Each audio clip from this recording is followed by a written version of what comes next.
Imagine sending your new address to the wrong person, and instead of a delivery guy, a billionaire with a broken heart shows up at your door holding a bouquet of white roses. Sometimes, the most beautiful stories begin with a single mistake. In a world filled with technology, where we communicate through screens more than hearts, it's easy to assume that a wrong text means nothing, just a digital blip. But for Emily, a young woman moving into her new apartment after a painful breakup, that single misplaced message became the spark that reignited her belief in destiny. She had spent the entire day unpacking boxes, surrounded by silence, feeling the weight of loneliness press against her chest. Her new life felt empty, a restart that lacked color. In that fragile moment, she typed a message to her best friend, "Here's my new address. Come visit soon, please." But one wrong number changed everything. The message, instead of reaching her friend, landed in the inbox of Alexander Gray, a billionaire known for his business empire, not his emotions. To the world, he had everything: mansions, private jets, a name that commanded respect. Yet behind the polished suits and powerful smile was a man who hadn't known genuine happiness in years. Since the passing of his wife, he had buried himself in work, avoiding people, emotions, and even laughter. His home, though vast, echoed with emptiness. When Emily's message appeared on his phone that quiet evening, it caught his attention not because of the words, but because of the warmth they carried. A stranger, reaching out, not for money or favor, but for company, for connection. It was, in every sense, unexpected. Alexander could have ignored the text. Most people would have. He could have deleted it, laughed, or even blocked the number. But something about it felt different. Maybe it was the loneliness that crept into his own soul, or maybe it was fate whispering softly in his ear. Instead of erasing the message, he stared at it for minutes that felt like hours. He imagined the person behind it. Perhaps someone tired, maybe heartbroken, maybe just human enough to need a little kindness. That single thought, that a stranger somewhere might need someone, stirred something inside him. For the first time in months, Alexander smiled, even if faintly. The next morning, he did something even he couldn't fully explain. He searched for the address that had arrived in his inbox. It wasn't far, just a few blocks away in a quiet neighborhood he often drove past but never entered. Without overthinking, he stopped by a florist and bought a bouquet of white lilies. The same flowers his wife used to love. It wasn't a romantic gesture, it was something deeper. A gesture of empathy. A silent message that said, "You're not alone." And then, in his sleek black car, he drove toward a destiny neither of them could have predicted. When Emily opened her door and saw him standing there, tall, confident, holding flowers and an uncertain smile, her heart almost stopped. She didn't recognize him immediately, but his presence was disarming, gentle even. "I think you sent this address to the wrong number," he said softly, extending the flowers toward her. At first, confusion clouded her face, but soon amusement took over, followed by disbelief and laughter. She apologized, embarrassed, but Alexander only smiled and said, "No apology needed." Maybe the message found the right person after all. That moment, that brief exchange, melted the invisible wall between two lonely hearts. What began as a text mistake turned into a conversation, and that conversation grew into something that would reshape both of their lives. Over coffee, they talked not about wealth or status, but about memories, loss, and the small human details that make us who we are. Emily learned that behind the billionaire title was a man searching for meaning. Alexander learned that beyond her quiet strength was a woman rebuilding herself from heartbreak. Two souls, strangers hours before, found comfort in shared vulnerability. And it all started because one number was mistyped, one digital accident that destiny had carefully scripted. In that simple twist of fate, the unexpected message became more than a story. It became a lesson. It reminded both of them and all of us that not every mistake is a misstep. Sometimes, life's most powerful connections are born from accidents we can't explain. It's easy to overlook the magic hidden within chaos, but as Emily and Alexander discovered, even a wrong message can deliver the right meaning. It's proof that in a world obsessed with control, the universe still loves a little bit of beautiful randomness. And when it arrives, it can change your story forever. Curiosity. It's one of the most underestimated forces in human nature. It's what makes us explore, question, and sometimes take chances that logic would never allow. For Alexander Gray, curiosity wasn't just a fleeting feeling that night. It was the spark that cracked open a wall he'd built for years. He could have stayed in his mansion, scrolling through messages and meetings that didn't mean much. But something about that text message, short, kind, and so ordinary, pulled him out of the hollow routine of his billionaire world. It was as if life had suddenly handed him a mystery, a reminder that not everything valuable comes with a price tag. And in that moment, curiosity became the bridge between a broken billionaire and a woman who had unknowingly invited kindness into her life. Alexander's decision to act on that curiosity wasn't simple. He sat for hours, thinking about it. What would people say if they knew that a billionaire showed up at a stranger's doorstep because of a wrong text? It sounded absurd, even foolish. Yet, somewhere beneath all the logic and reputation, there was a human heart whispering, "Go." He had ignored that voice for too long. The same voice that once told him to love, to laugh, to live. Now, it was louder than ever. And so, driven not by impulse but by quiet wonder, Alexander decided to follow it. That curiosity wasn't about who the sender was, it was about rediscovering the feeling of being alive. When he finally stood outside Emily's door, bouquet in hand, curiosity mixed with a strange sense of fear, not fear of rejection but of connection. He hadn't spoken to someone genuinely in years. Business meetings were scripted, social events were shallow, and friendships were strategic. But this was unpredictable. For the first time in a long time, he wasn't the man in control. He was the man curious about what destiny had to show him. And that, perhaps, was the most human thing he had done in years. It's remarkable how curiosity humbles us. It reminds us that no amount of success can replace the thrill of a simple, genuine moment. Emily, on the other hand, was equally curious. Once the initial shock faded, she couldn't stop wondering, who does something like this? Who drives across town because of a wrong text? When Alexander explained, she laughed, partly out of disbelief and partly out of awe. There was something refreshingly human about his honesty. In a world where everyone hides behind screens pretending to be busy or perfect, this man had shown up, literally. That single act, born out of curiosity, became the first thread in a tapestry of unexpected friendship. It wasn't romantic yet, it was real, pure curiosity meeting curiosity. Two hearts cautiously exploring what life had placed before them. Over time, that curiosity evolved into conversations that went far deeper than either of them expected. Alexander found himself asking questions he hadn't thought about in years. What makes you happy? What's your biggest dream? What does peace mean to you? These weren't questions for a meeting room or a board table. They were questions for the soul. And Emily answered with the kind of sincerity that only comes from someone who has faced pain and still chosen hope. She told him about her heartbreak, her move, her fears of starting over. And with each answer, Alexander felt his own walls crumble a little more. Curiosity, once again, had done what logic could not. It created connection. There's something magical about curiosity. It doesn't always seek answers. Sometimes, it simply seeks understanding. And that's what made this story different. Alexander wasn't curious about who Emily was in a superficial sense. He was curious about why he felt drawn to her story. Maybe it reminded him of his late wife's courage, or maybe it was the universe reminding him that life still had chapters left to write. Whatever the reason, he embraced that curiosity fully. It led to shared coffees, long talks under soft city lights, and even laughter that echoed like healing. Every meeting, every word, became a gentle reminder that curiosity isn't dangerous, it's divine. It's how we grow, how we feel, how we find each other in a world full of noise. By the end of their first week of knowing each other, curiosity had transformed into something far deeper. A bond that didn't need labels or explanations. It was as if the universe had tested whether Alexander still had the courage to follow his heart and whether Emily still had the faith to open hers. And both passed, beautifully. Their connection wasn't born of romance or attraction but of genuine wonder.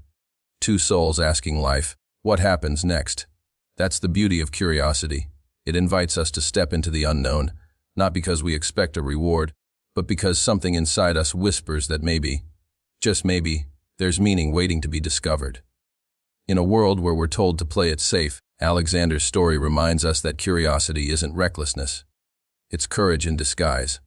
It's the art of trusting the unknown, of listening when life taps you on the shoulder through something as small as a wrong text. Because sometimes, curiosity doesn't kill the cat, it saves the soul. Courage doesn't always look like standing on a battlefield or making grand sacrifices. Sometimes, it's as simple and as powerful as opening your door to a stranger holding flowers. For Emily, that moment demanded a kind of bravery she hadn't felt in months. Her heart had been bruised, her trust worn thin by broken promises and fading love. She had promised herself that she would never again let anyone too close, that her heart was safer behind quiet walls and polite smiles.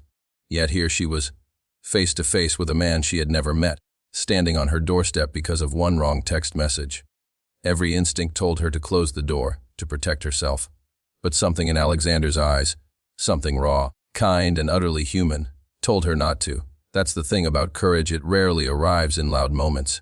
It comes quietly, often disguised as a choice, to speak when silence feels safer, to listen when fear whispers otherwise. When Emily invited Alexander inside, she wasn't just opening her door. She was opening the possibility of connection again. The air was thick with uncertainty. He could have been anyone. But her intuition told her he was someone who, like her, was searching for something deeper. That kind of emotional bravery is rare, yet it's what changes lives. Because every meaningful story begins when someone dares to reach out, despite the risk. As they sat across from each other, the billionaire and the girl next door, the air between them softened. Emily made coffee, hands trembling just slightly, while Alexander complimented her home. It was modest but warm, filled with the kind of life money couldn't buy. The scent of fresh paint mixed with coffee and rain outside the window. They began to talk. First about how funny the mistake was, then about life, then about loneliness, and somewhere between laughter and silence, courage unfolded itself in both of them. Emily realized she wasn't afraid anymore. Alexander realized he didn't need to hide behind success to feel human. He told her about his late wife, the emptiness that lingered even in rooms full of people, the loneliness that no amount of wealth could cure. She listened, really listened, and in her empathy he found peace. Emily then shared her own story, the heartbreak that led her to move, the nights she spent wondering if anyone still cared. They were two different worlds, one of abundance, one of simplicity, yet bound by the same quiet ache for understanding. It took courage for both to speak those truths aloud. Vulnerability, after all, is the highest form of bravery. In that moment, the walls between them began to fade. There was no billionaire and no stranger anymore. Just two people with hearts that had been waiting for someone to see them without judgment. That's the power of reaching out. It's easy to guard yourself, to stay hidden behind routines and caution. But the world changes, hearts heal, when we take that one small step towards someone else. Emily's courage to let Alexander in didn't just open a conversation, it opened a doorway for healing, for both of them. And Alexander's courage to show up, uninvited, uncertain, reminded him that sometimes kindness begins where comfort ends. Days turned into weeks and their connection deepened. They would meet often, sometimes for coffee, sometimes just to talk. No grand promises, no expectations, just presence. It's strange how courage multiplies when it's shared. Emily began to smile more, to believe in people again. Alexander began to laugh, really laugh, something he hadn't done in years.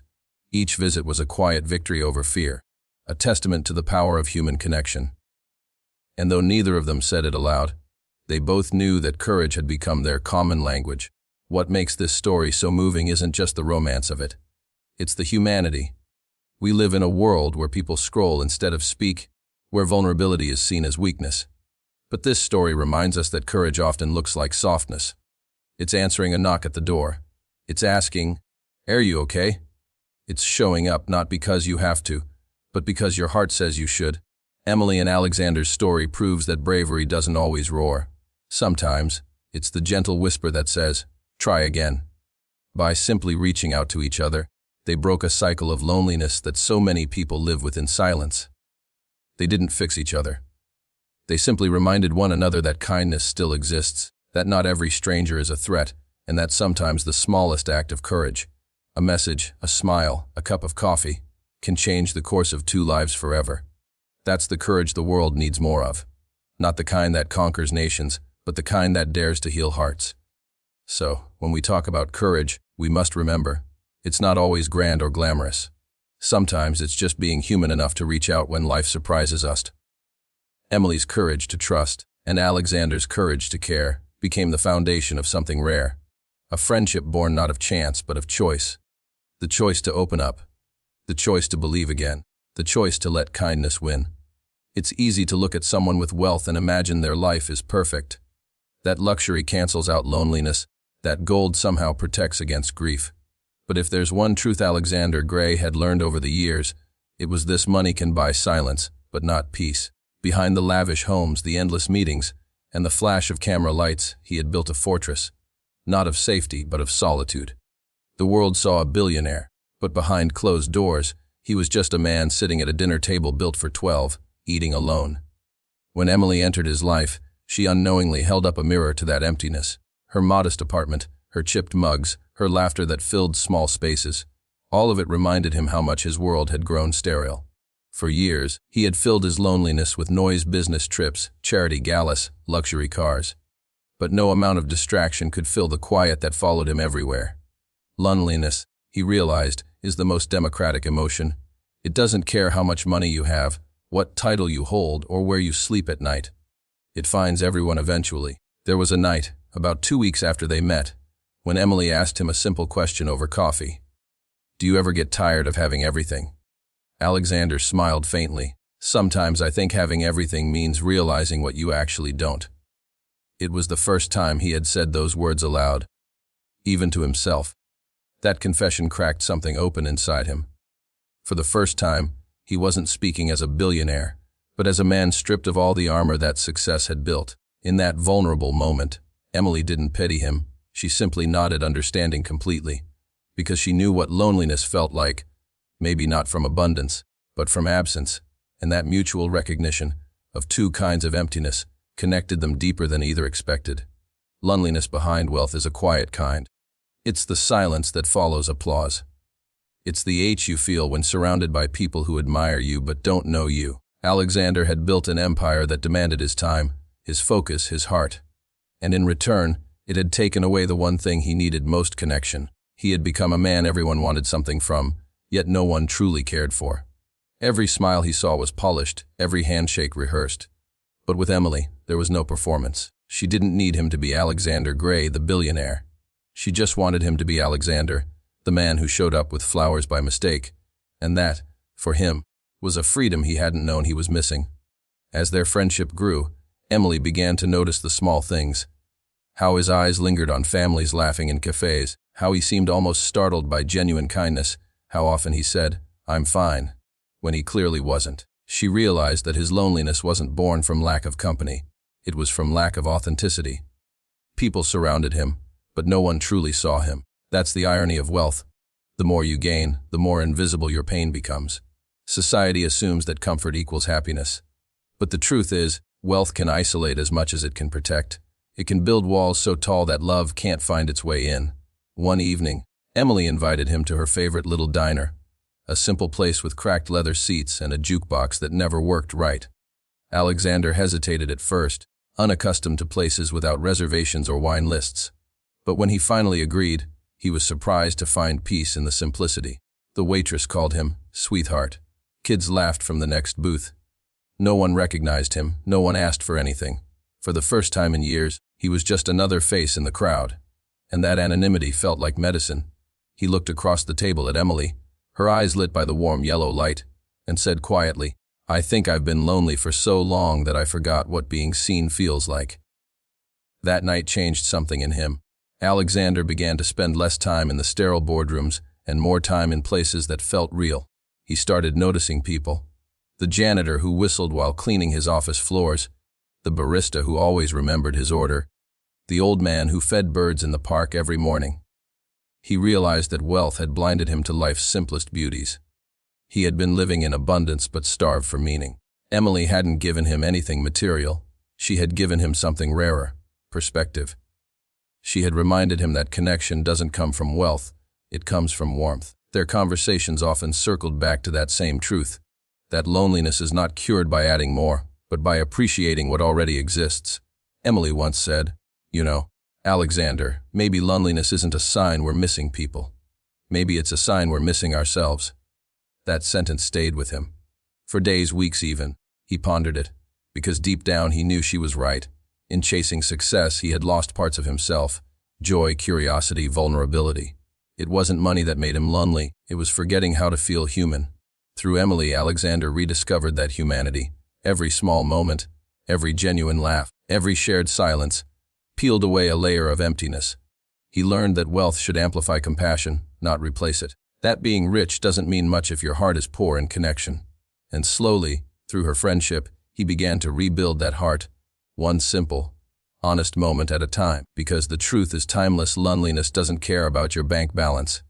It cares about your soul.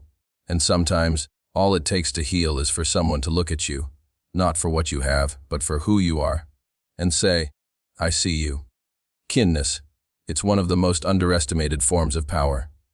It doesn't demand attention, it doesn't shout, and yet, it transforms everything it touches. For Emily and Alexander, kindness became the silent thread that stitched their broken pieces together. What began as a wrong text message had slowly turned into a friendship that felt like medicine, gentle, patient, and healing. And though neither of them had said it aloud, both knew that something inside them was changing. It wasn't love yet, not exactly. It was something more foundational. It was healing. Emily had always believed that kindness was something you gave others, not realizing that in giving it, you also healed yourself. Her life had been marked by disappointment, people who left when things got hard, promises that faded when tested. Yet with Alexander, something was different. His kindness wasn't loud or performative. It was quiet, consistent, like the way he would remember her favorite tea, or the way he would listen without interrupting when she spoke about her fears. He never tried to fix her, he simply made her feel seen.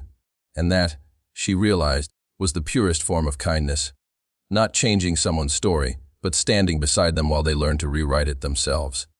For Alexander, kindness had always been transactional. In his world, it came wrapped in deals, donations, and polished charity events, gestures that looked generous on the surface but often lacked sincerity. But Emily's kindness was different. It wasn't planned, it wasn't strategic. It was natural, effortless, like sunlight breaking through curtains. She asked him how his day was and meant it. She laughed at his old stories not because they were impressive, but because they were real. Slowly, he began to understand that kindness didn't have to be grand to be meaningful. Sometimes, it was a cup of coffee shared in silence. Sometimes a text that said, I'm glad you came by today. The one evening, as autumn settled over the city, Emily invited Alexander to volunteer with her at a small community shelter. He hesitated at first. He wasn't used to such places. They weren't on his calendar, and no media cameras would be there. But she insisted gently, and something in her tone convinced him. That night, he found himself standing in a dimly lit hall surrounded by people who had little, yet smiled as if they had everything. He helped serve dinner, listened to their stories, and felt something awaken inside him. When one child handed him a hand-drawn card that read, "Thank you for being kind," he nearly teared up. It had been years since someone had thanked him for simply being kind instead of being successful. That evening changed him. As they walked out into the cool air, Alexander turned to Emily and said quietly, "You know, I forgot how good it feels to give without expecting anything back." She smiled. That's the secret, Alexander. Kindness heals because it reminds us we're not alone. He thought about that sentence long after he drove home. For years he had surrounded himself with luxury. Yet the one thing that finally made him feel rich again was the simple act of serving others. Kindness, he realized, doesn't flow one way. It circles back, refilling the giver just as much as the receiver. From then on, kindness became the language between them. They didn't need grand declarations or dramatic promises. Instead, they expressed it in small ways, sharing books, leaving notes, checking in on each other. When Emily had a bad day, Alexander would show up with dinner in silence, understanding that sometimes healing didn't need words. When Alexander felt weighed down by work, Emily would send a quote or a photo of the sunrise, reminding him to breathe. These moments, simple but powerful, became the quiet rhythm of their lives. Kindness, they learned, doesn't erase pain, it transforms it. It doesn't pretend the wounds aren't there, it simply offers warmth until they stop hurting so much. For both Emily and Alexander, the healing didn't come from forgetting the past, it came from forgiving themselves for it. Emily began to trust again, not just in people, but in life. Alexander began to rediscover his purpose, not in wealth, but in meaning. And the bridge between them was built, brick by brick, from kindness freely given. It's easy to underestimate kindness in a world that often rewards cold ambition. But their story stands as proof that kindness is not weakness. It's strength in its most beautiful form. It takes courage to stay soft when life hardens you. It takes faith to care when caring once hurt. Yet, both of them did, and in doing so, they healed not just each other, but themselves. Their friendship became living proof that you don't need perfection to help someone heal. Just presence, empathy, and heart. There's a line Emily once said that stayed with Alexander forever. Maybe healing doesn't come from doing big things. Maybe it just comes from someone being kind long enough for you to believe the world isn't as cruel as it seemed. He had smiled then, but later when he was alone, he realized she was right. Because kindness had given him back something no money could buy, hope. And through that hope he found peace, piece by piece. And so, their days continued, not as a fairy tale, but as something far more powerful, two souls learning that kindness is not the end of pain, but the beginning of healing. Because when kindness enters, walls fall, hearts mend, and life, in all its fragile beauty, starts to bloom again. Sometimes destiny doesn't knock politely. It doesn't send invitations or announce its arrival. It slips quietly into our lives disguised as coincidence, mistake, or accident. For Emily and Alexander, destiny didn't appear as a grand event. It came as a wrong text message. A digital error that became the turning point of their lives. Neither of them could have planned it, and that's exactly what made it beautiful. Life has a way of connecting souls that are meant to meet, even through the smallest, strangest pathways. And though neither of them believed in fate before, it was impossible not to after what they had experienced. Months passed since that first encounter. What had started with an awkward doorstep conversation had now evolved into something profound. Not quite love, not quite friendship, but something sacred in between. It was as if they had become mirrors for each other's growth. Emily was no longer the woman who hid behind heartbreak. She had blossomed into someone full of quiet confidence, her laughter no longer hesitant but free. And Alexander, once the stoic billionaire locked inside marble walls, now carried warmth in his voice and light in his eyes. Each had found in the other what life had silently taken away: balance. One rainy afternoon, they sat together in a cozy cafe, the kind of place that smelled like vanilla and fresh bread.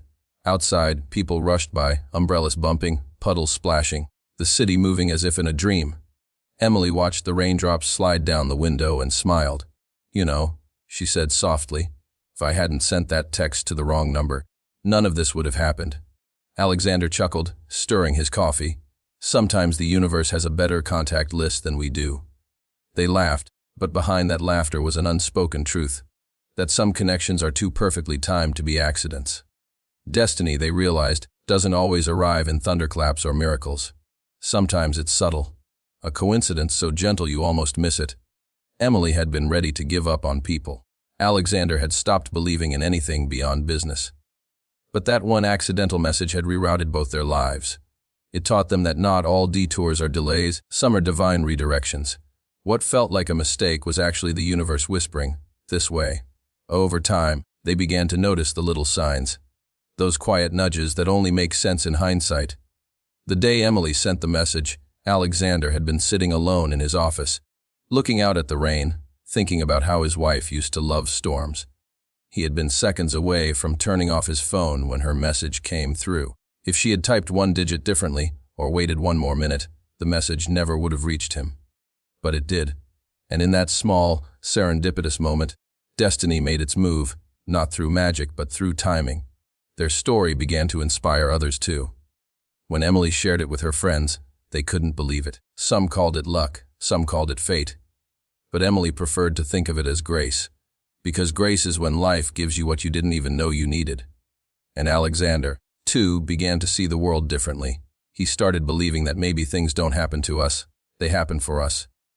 Every loss, every heartbreak, every lonely night had been leading him here, to this very moment of quiet joy. It was destiny, yes, but also choice. Because destiny can open a door, but it's courage that walks through it. The beauty of their connection was that it didn't rely on perfection. They didn't agree on everything, didn't spend every day together, didn't rush into promises. What they did have was understanding, that rare, sacred kind of bond where two souls see each other fully. And that understanding came from what they had both endured.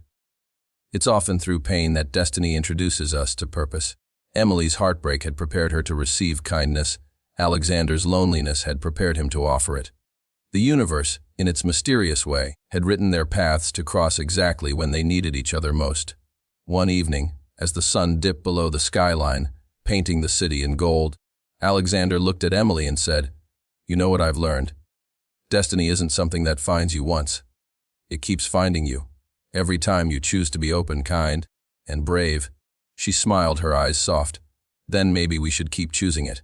In that moment, neither of them needed grand declarations.